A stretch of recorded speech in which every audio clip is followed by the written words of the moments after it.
get the ball rolling by answering last week's trivia question where we asked you about Cote d'Ivoire back in the year 1984. When they hosted the Afcon, 8 nations were present at that competition. Of those 8, 5 have made a return in this edition, and we want to know which 2 have not been included in this 34th edition. Well, the man to give you all the answers that's got to do everything with African football, Brian Mofokeng joins me. Hello, Tate Mofokeng.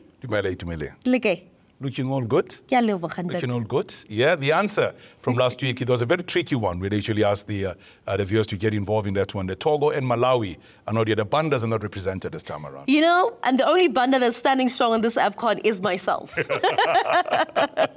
Well, those are the 2 nations that have not made their return, Togo and Malawi. Another thing that you must know about this Afcon, or should remember rather, is the fact that all 24 nations that are present have made their appearance before. So there's no one who is making their first appearance in this 34th edition.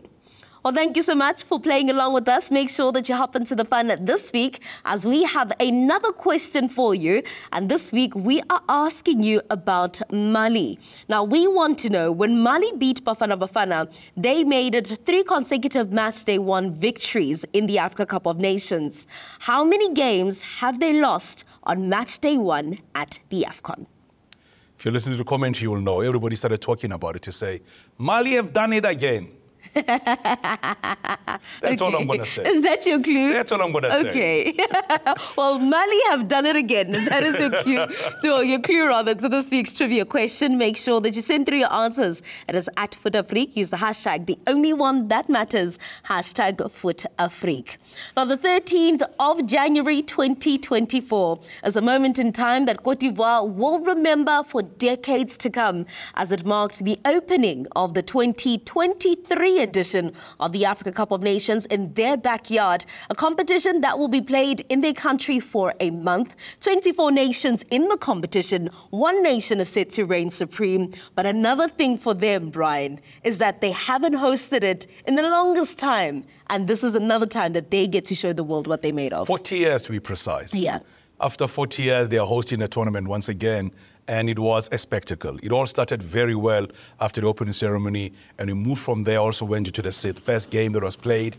Royalty of football were there, from the president of the country all the way to the president of the FA, to the president of FIFA, president of CAF, and all the players that have won it before and always done very well were all there to experience a footballing spectacle that actually took place.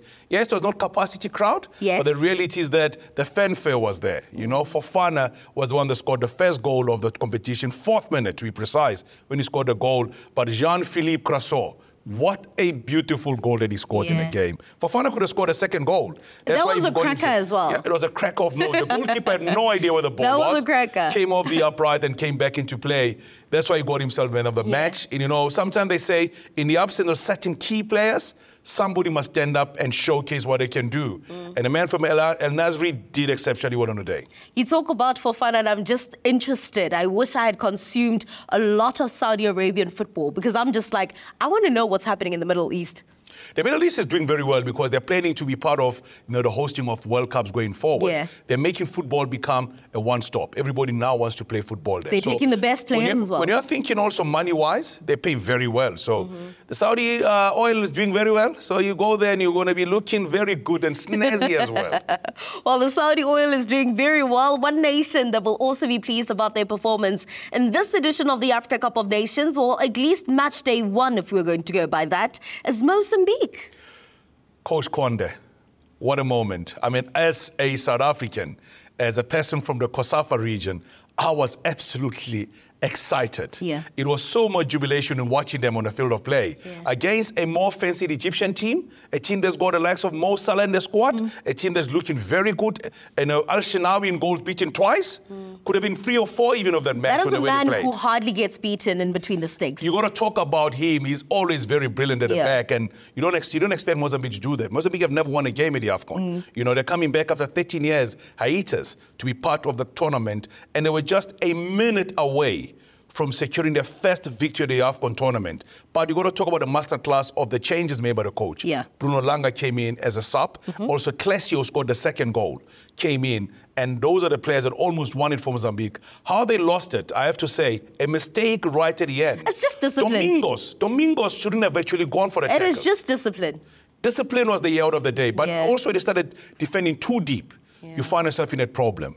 You know, but also it's good to see Manu South Africa. Dominguez started the game just over 40. He was there, but eventually legs couldn't carry him anymore. Hans Clesio came in and changed the game. All I'm saying is that watch this Mozambican side going forward. Yeah. Maybe not this tournament, but going forward, if they keep the same coach, they're going to be a force to reckon with. Well, interesting to say that when you talk about keeping the same coach, the West of Africa, particularly Nigeria, are really upset with Coach Chris. Are really upset with him. The Ghanaians. The Ghanaians, beg your pardon, are really, really upset with what's happening within their football association. I want to know from you, though, another thing that they are talking about is the fact that they don't have many professional CAF-approved facilities.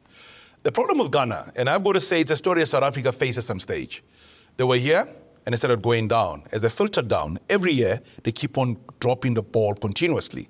You know, we're talking about, you know, they have some star players that are playing around. The fact that Partey is not there because of an injury, it's a key player for them. They're missing a key player in the squad. You know, Abdul Fattah opted to play for Leicester City and coming through. And things aren't going well there. He just got in. When they say the gods are not really with you, that's what happened to him. Got a red card, he's not going to be able to play until they return, which is when the Afcon gets finished. You know, it's another story. But I always said, when they played against Cape Verde Island in 2013, they won that game.